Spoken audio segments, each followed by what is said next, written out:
I'm running for Attorney General. And I'm going to ask you a question.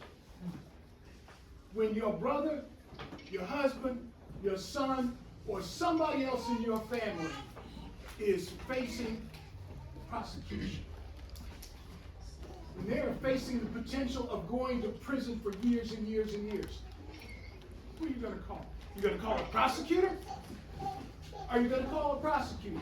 No, you ain't going to call a prosecutor because their job is to put them in prison.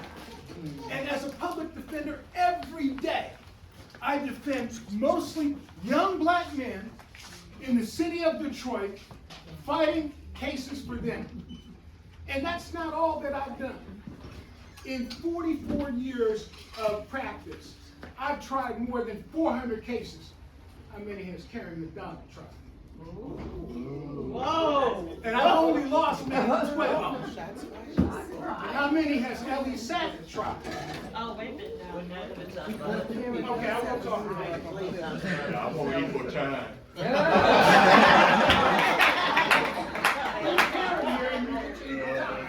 Anyway, I just want you to know that I migrated to Detroit from Washington, D.C. in 1988.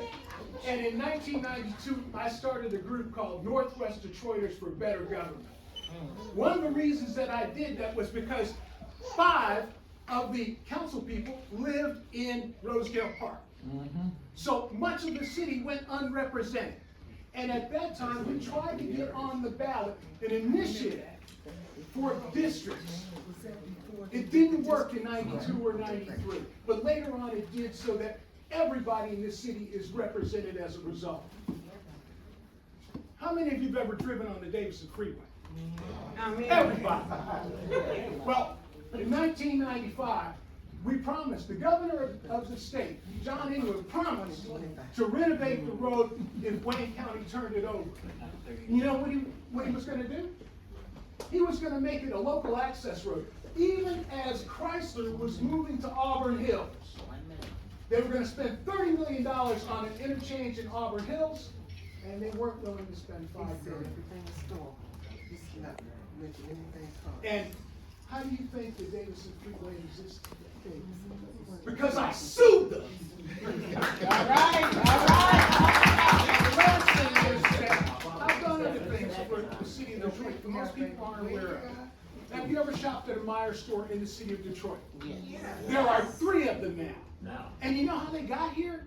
Because I was the chief legal officer of the Meijer Corporation, and somebody said, well, we're going to describe what we're doing in the Detroit market. And I said, basically, keep Detroit out your mouth because you do not have any stores in Detroit. And so as a result of that, they started plans to build stores in Detroit. There are 3 of them now as a result of me being in the room. And I anticipate they will go. Just give me one more minute. The last thing I would say is I have the education, not just the experience. I went to Notre Dame. Sorry about you and them guys. And I went to the University of Chicago Law School and taught there. That's the same law school that Barack Obama taught at. All right.